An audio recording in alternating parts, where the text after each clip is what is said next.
Okay, guys, today you're going to be learning about purposeful editing, just like you did last Thursday. So here we go. So read this sentence from Stone Soup. What do you notice? Record 3 noticings in the text box. After the carrots are added, the soldiers taste the soup.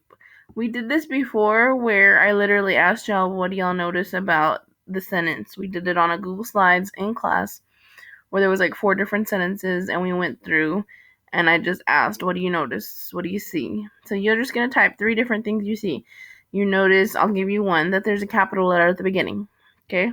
So you just keep going from there. What'd you notice about the comma? So there's our comma. So here's the rule. A dependent clause cannot stand by itself. It has to depend on somebody. An independent can stand by itself. When a complex sentence begins with a dependent clause, a comma separates the 2 clauses. So, for example, after the carrots are added is a depending clause, a dependent one, because it's depending on something to make it make sense. Because if I literally went up to you and I said, after the carrots are added, I'm not finishing my thought. I'm not sure what I'm saying here.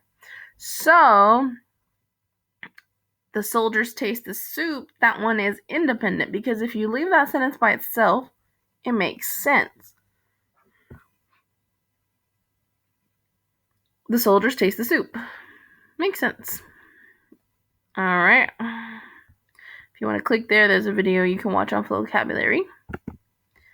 So, imitate the rule below. So, you're going to type your own sentence. So, think of a dependent clause, one that can't be left by itself, and then we will add onto it. So you're going to drag and drop the clauses. So you have a few over here on this side. Since I won the bet. Now you would think to yourself, is this dependent and it makes sense? Or it doesn't make sense by itself? Remember, since I won the bet. Does that sound like a full thought to you? To me, it doesn't.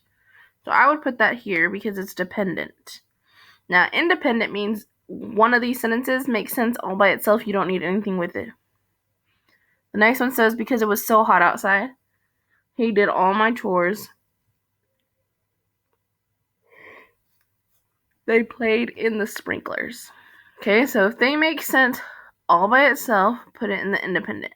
Now, if it's a sentence that you're like, looks like it's missing something, doesn't make quite much sense, then you put it in the dependent. So then it wants you to combine the sentences, combine the clauses, add a comma, and type the sentences here. So one might be, we have sprinklers and hot. So because it was so hot outside, they played in the sprinklers. I can combine it together. And don't forget to put a comma. Alright, let's keep moving. Last slide. Give it a try. Look at your writing this week. Where can you begin a sentence with an introductory clause? After the carrots are added, the soldiers taste the soup. So if you wrote anything this week, go look through your writing and see if you can add one of these. So really the hardest slide is going to be this one right here, where you have to imitate. You got to give me a sentence. Give me one that can not be by itself, and then one that can be by itself. Okay, I can even start you with something. Let's see.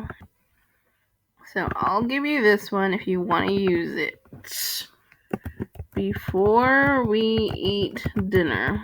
And this will be our dependent, because right now that doesn't make any sense. Before we eat dinner. So then you're going to give me the independent clause. What about it? Before we eat dinner, what?